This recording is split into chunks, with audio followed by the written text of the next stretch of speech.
BT road ఇది. ఇక్కడ నుండి మనం కొంచెం ముందుకు వెళ్తే విలేజ్ వస్తుంది. ఇక్కడ నుంచి 8 కిలోమీటర్లు మనం నేషనల్ హైవే వెళ్ళిపోతాం. ఇక్కడ నుంచి ముందు ఆడ కనిపిస్తుంది కదా చెట్టు లెఫ్ట్ సైడ్ పెద్ద చెట్టు కనిపిస్తుంది కదా, అక్కడ రోడ్ ఫేసింగ్ ఫుల్ ఉంటుంది. ఇది మొత్తం మన 6 ఎకరాల సైడ్. ఈ రోడ్కి కొంచెం అంతా చెట్లు ఉన్నాయి అంతా. బ్యాక్ సైడ్ అంతా పొలం ఇది. ఓకే, ఇది మొత్తం 6 ఎకరాల సైడ్. ఒక 2 ఎకరాల దాకా చెట్లు ఉంటాయి, సాఫ్ చేసుకోవాలి. ఇక్కడ కొంచెం స్టోన్ ఉంటుంది. ఇటు సైడ్ అంతా చెట్లు ఉంటాయి, పెద్ద చెట్లు ఉంటాయి, సాఫ్ చేసుకోవాలి. పొలం కూడా చూపిస్తాను. బీచ్ రోడ్ ఫస్ట్ బీచ్ ఇది.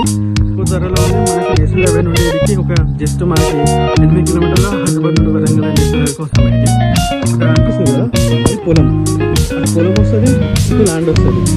ఓన్లీ జస్ట్ రోడ్ ఫేసింగ్ కొంచెం అంతా చెట్లు ఉంటాయి, ఇంకా అంతా పొలం ఉంటుంది. అంతా పొలం ఇవన్నీ చెట్లు ఇవన్నీ. అది రోడ్డు, ఇక్కడ చెట్లు మళ్ళీ కట్టేస్తుంది పొలం అంతా. ఇది ల్యాండ్. ఇక్కడ లెఫ్ట్ సైడ్ ఉంది కదా వరి పొలం నుంచి, ఇక్కడ లెఫ్ట్ సైడ్ పొలం నుంచి అది కింద దాకా వస్తుంది. అటంతా మనకు ల్యాండ్ కల్టివేషన్ ల్యాండ్. ఒక 6 ఎకరాలు మనకు మొత్తం ఓన్లీ రోడ్ ఫేసింగ్ మొత్తం చెట్లు ఉంటాయి. చెట్లు కొంచెం ముంగట బండి ఉంటుంది, మిగతాదంతా కల్టివేషన్ ల్యాండ్. ఇక వరి పొలం ఉంటుంది. మనకి జస్ట్ హైవే నుండి ఇడికి 8 కిలోమీటర్లు ఉంటుంది. సైట్ ఎక్కువ రోడ్ ఫేసింగ్ తోటి ఉంటుంది సైట్. ఇది ల్యాండ్ మనకి. ఆ రైట్ సైడ్ చెట్లు ఉన్నాయి కదా, ఆ చెట్లు కొంచెం సాఫ్ చేసుకోవాలి.